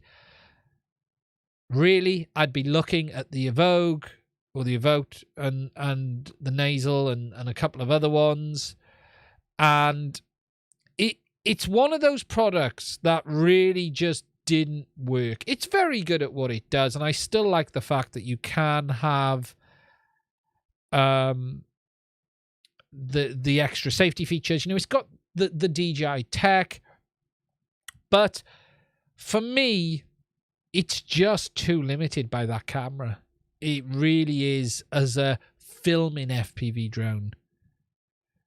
You can't hate it that much, but yeah, it's very unique. Yeah, look, for getting people in, I still fundamentally believe it is the best way.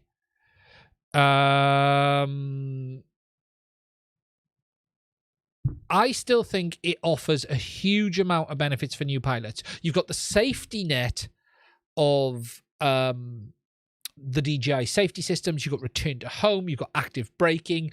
You've got all of that stuff, the active, the object avoidance sensors and that tech.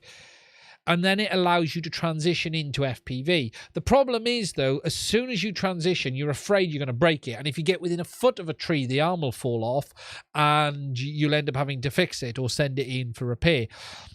What I think they got wrong with it was they made it too consumer. They should have made a carbon fiber traditional style FPV drone with DJI technology, almost like RoboMaster. Not too brittle for newbie mistakes. If you drop it off your car, you'll break it. It's brilliant to get you into it, but you just have to be so careful. You really do.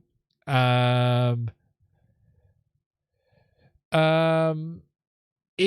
it is what it is. But really, the comments I wanted to make on this is I am going to be doing a video just sort of showing what I feel this should have been, really. Do you know what I mean? It's got, it's got the Rocksteady 2.0 now with this camera, and it's got that improved frame rates and resolutions. It's a shame this wasn't in this. I flew up to 300 foot. Very good advice. Yeah, do everything up there, not down there. But yeah, I've been doing that today. And look, I'm not the first. Loads of people have been doing this. So I'm just doing it for my take on it. But I thought I'd wind you guys up a little bit as well. It's a contradiction for me. I'm at the stage where I'm probably now going to sell it because I just don't see any more life coming from this product from DJI. I just don't see it. I was hoping we would have had some smart shots. The one thing I was really hoping for on this drone was some automated FPV shots for new users. So you have like a button press and it'll flip for you in forward flight. And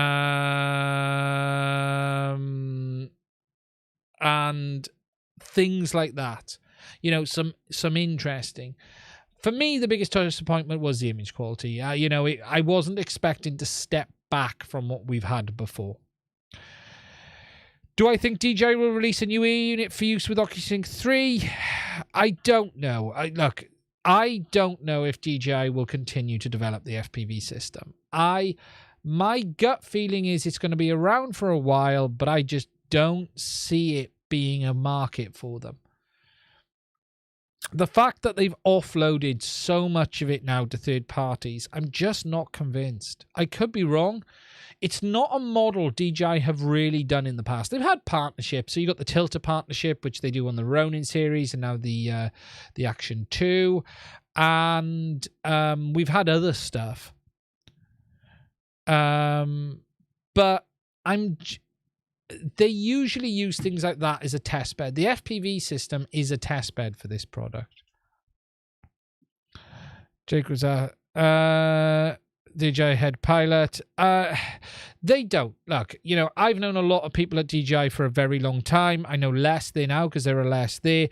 But look, DJI is a very corporate business today, and you can send them back as one bundle. Very clever. But we're going to have to see. We're going to have to see. Now, I have seen comments on the Action. Yes, I've still got it. I'm probably not going to... Well, no. If I'm going to send it back, I have to do it today, but this week. But no, I have decided to keep it. But that is to persevere with it from an FPV content point of view. I still fundamentally believe it is a useless action camera that is ridiculously compromised, badly designed, and designed to sit and look pretty on a desk. However, it does have a place in FPV. And I do feel it has some benefits there. Not perfect. It needs external power. But it does have some interesting benefits. Although, again, I will add today, 3 packs, it was flat. That's all it takes to flatten the battery on this. 3 packs, it's flat. I didn't look at how much storage I had left. But again, it took to offload that a good 20 minutes. Again. I think if you own 2, right, you'd be all right. If you had the money to own 2 of them, you would be okay. You would be fine. But it did survive the crash today. And it didn't break the glass. And it did land on its head. You know, just to show you guys again, for those who didn't see the start, I crashed this camera today, not on the FPV drone, on another one. I'm going to put the story up again to show you. Yeah, the tilter one does. The tilter one does. I've pinned it out. We can add power. But I'm going to show you again, guys. Let me just find it. So we're going to go for it. 3, 2, 1.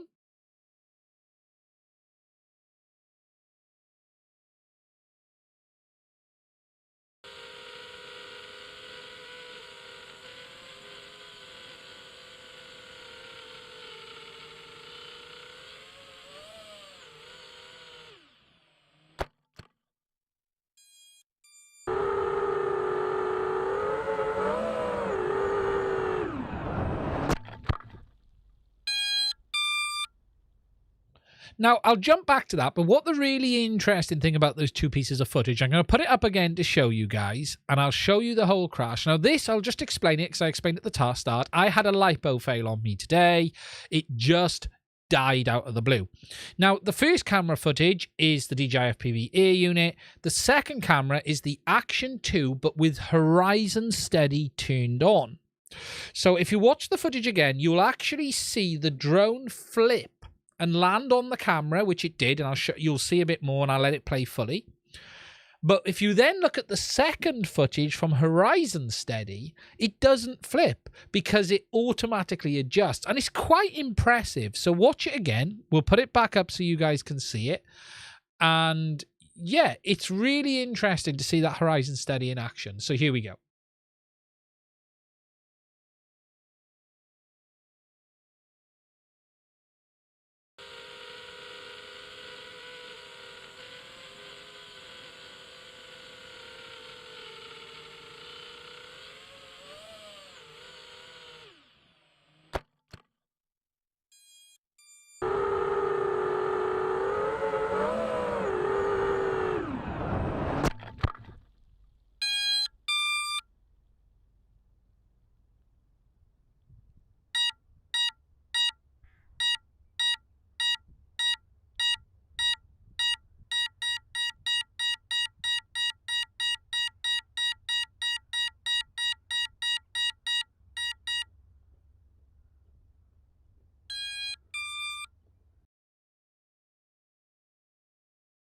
The LiPo die on me, and I'm flying in these conditions, and I managed, just after 40 minutes of searching, find it just hiding behind this rock. Now, the LiPo died, so I didn't get any beeps. Action looks okay. A lot of mud. You can hear the ESC trying to ping, but we've recovered it. We've got it back. So all is not lost, but yeah, I'd have never have found it otherwise. And if you look, you know, it's just buried just down there. Thank God for the yellow strap. Well, yes, it's back. That's definitely a dead LiPo, but hey ho, it survived better than we thought it would. So I was lucky I didn't break the glass. But it is interesting to see that Horizon Steady. And did you see it recorrect? So the camera had landed, and then it was actually coming back. Now, what happened was the LiPo just died. I was flying around. It should have had at least another 5 minutes flight time. And I just suddenly saw the battery level drop from about 4 volts down to like 3.2 and 3.1. And now I was really lucky to find the drone, because what happened was the battery voltage dropped so quickly. You heard the beeping, but I couldn't hear that from where I was, and I was walking back to try and find it, and it died. I lost video, I lost beeping, so it probably was closer to an hour searching for it. And I'm lucky I got it back. Very, very lucky. Now, I'm going to invest in a beeper, and we're going to get one of the Vifly ones. I do have one on one of my other quads, actually. Let's just go on Vifly's website. If you guys haven't seen, these guys make some amazing gear, but FPV accessories, and they do Vifly Finder 2, which is a little beeper device. And I'm going to get one of these. In fact, I'm going to get 3 of them. They're going to go on all my aircraft. Let's put that up.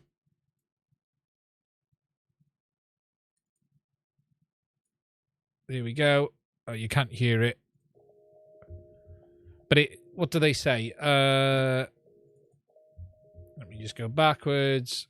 What do they say it works for? Finder 2. You got Finder Mini as well. Look at the Finder Mini. It's even smaller. Even smaller.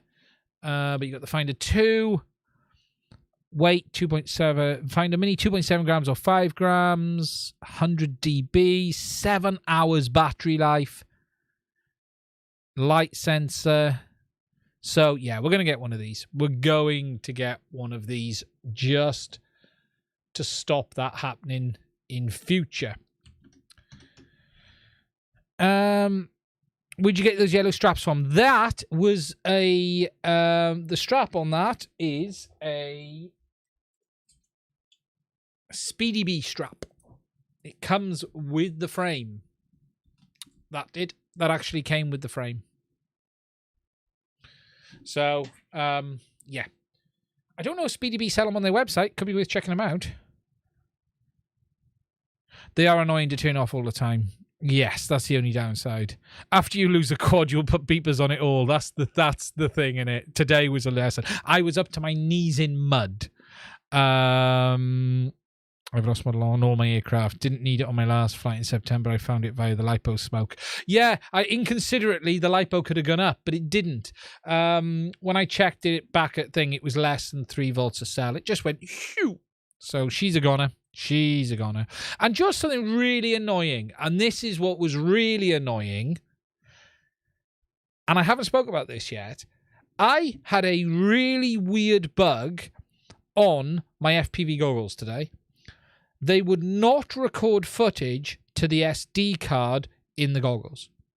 So, normally, I'd have just played back the footage, figured out roughly where it went down, and I'd have been able to see it. Because you can see from the footage I showed you guys there, roughly where it landed, there's a long strip that came out, and I'd have been able to find it. I had nothing. I had nothing in the goggles. I was walking around for nearly an hour trying to find it. And the only way I fixed it when I got home tonight was reflashing the firmware on the V1 goggles. It would not record at all. It refused to start recording in the display. And what happened then was I reset the goggles and they showed recording, but there was nothing on the SD card. Only tonight when I've come home and reflashed the firmware are they working, and I've tested them on the bench now and it's all working correctly. But it was not working today. That screwed me over because I couldn't find the drone. And I always record. I always do. Always do. Have you had any dramas with CL Black batteries lately, Mad Tech? My old ones are good, but the new ones are failing. Well, that's quite a new one. That isn't an old one. And yes, all 4 cells were gone. And it was a full battery at charge, and the life sucked out of it. Life just went. It was bizarre. It really, really was. Just check it down at the chat. Timothy McPherson flew his first digital flight today. He was blown away. He really was. Congratulations, my friend. What did you fly, DJI or Sharkbite? Welcome aboard, Timothy. Yeah, I've never had it before. I have never had that before. Never, never, never. The battery was dead. It shouldn't be an ESC. It's still working fine here. I've tested it on the bench. I haven't flown it, but I've tested it on the bench. That's exactly what 3 batteries have done to us. Really interesting. Okay.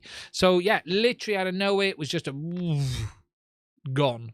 Out of nowhere. It was like 4. I was looking at the battery voltage. It was like 4 volt. And what I noticed was I started to lose altitude. And I need to set up a low battery warning actually, because I haven't got one set. And I started to lose altitude. And I'm thinking I'm putting in more and more throttle.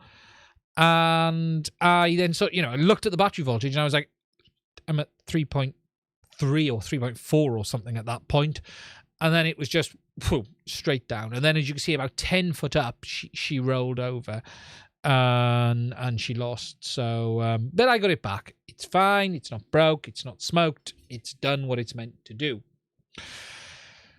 Now, that, guys, was the main list of content I had for tonight. Let me just check. Where's my list? What did I say I was going to talk about today? We've done it. We've covered it. We've covered HD0 winning MultiGP. And again, massive congratulations to Evan Turner. We've talked about the Mavic 3, and I will have my thoughts going up on that. And again, I think it will be an outstanding drone. I just think people need to be very careful about upgrading from a Mavic 2 and think about your purchase, especially for the standard model. If you go into the Cine, you're going to see huge changes. There's also some astonishing deals to be had out there on Mavic 2 Pro used kits right now. Haven't checked eBay in the UK. Should we have a look? I don't know what eBay's looking like. And should we get on the Book of the Face and have a look? £900. You're not going to get that. Should we have a look at what they've sold for? I always miss that bit. Type is the one who always tells me. Where do you find the sold price? Type. Was it like recently sold? I always struggle. Ending soonest. Let's just have a look. In the UK, £750. Someone's got one at £210. That won't last. 745, 450 opened but never used. Helps if I put this up.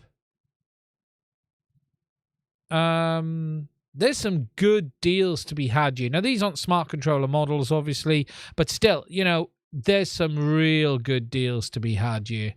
There really is. For such a good drone. Look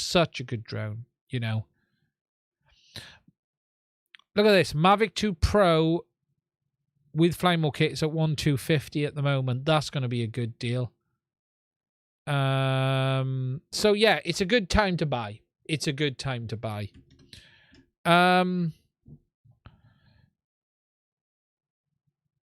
DJI goggles have a nice red bat level when low. Yes, I ignore that.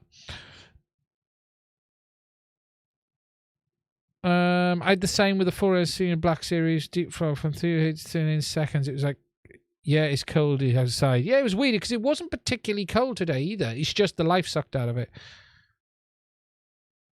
Yeah, I think there's going to be some great deals to be had on that. There really is going to be some good deals. So I'm probably going to be keeping the Action 2, guys. I still think it's a useless action camera, as I've said, but I'm probably going to be keeping it. I need to take it off that.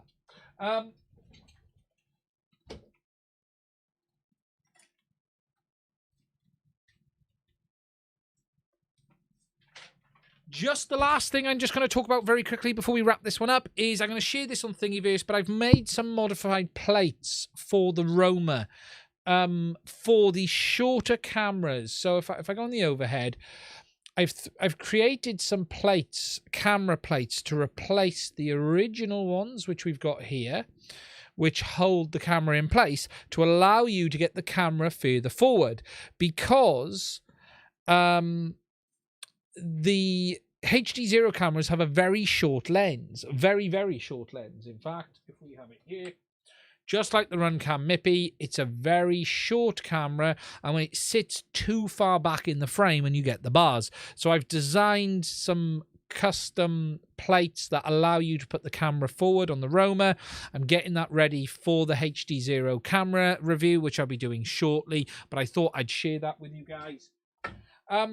Just something I will show you is this. Now, for those of you who haven't seen the HD0 camera, which I've got here, which is the final one, which I'll be talking about this week. This is the beta, but this is the final one. They send you this really nice letter. And it just tells you what's going on. And it's just another thing I would say that is going for this company, because they are trying and they want to get more people involved. And it's just a really nice thing to see that they lay out what the situation is and they tell you about what their plans are and they tell you where to go and get the firmware. And it's just outstanding to see. You know, it's just great to have a company that is talking to people. So, you know, it is good. Now, let's have a look. 113 of you amazing people still here. Wow, I am astonished. I really am. It has been a good show tonight. I've enjoyed it. I hope you guys have too. Now, I'm going to call it a night. It's getting late. I'm going to finish my beer. I'm going to wrap things up. This week, there'll be the video coming up on Express LRS, which is my overview, and also the Mavic video, just to give my thoughts out there. I'm hoping to try it very soon. I think it'll be very good. There's going to be more content coming on HD0. I've got to get this review done, and I'm waiting on the new board. There's going to be an oscilloscope video coming up, just talking about the difference between a portable one and another one. And I'll be posting a couple of other little videos this week as well, and then we'll be full steam ahead with the Express LRS stuff, as well as the HD0 stuff. Thanks for streaming. Great work. Again, more than anything, I would like to thank every single one of you who have spent some time with me tonight, and I hope you have found it useful. If you have, please do consider subscribing the channel. Oh, yes, I've had the microscope cam, and I was going to talk about that. It's there, but I'll have to do that in another video. I'm having problems, BB. That's all I'll say. It's better, but I'm having problems. If you're new here, please do consider hitting the subscribe button, and don't forget to hit the little bell next to it as well. If you'd like to support us to be able to allow us to keep making independent content on things like the DJI Action Camera, like the Mavic 3, and not have to rely on being involved in beta programs, marketing programs, and allow us to continue whilst getting blackballed, there are links to Patreon as well as Buy Me a Coffee. Finally, there is a link to the Discord server somewhere in the chat, and it is also in the description of most of my recent videos. Come over, say hi, ask some questions, and I'll try and help you and answer them where I can. Please look after yourselves, stay safe. We'll be back the same time, same place next week. And it's time for me to queue up the button. Where is it? Where is it? There it is. Look after yourselves, and I will speak to you guys again soon. Bye-bye.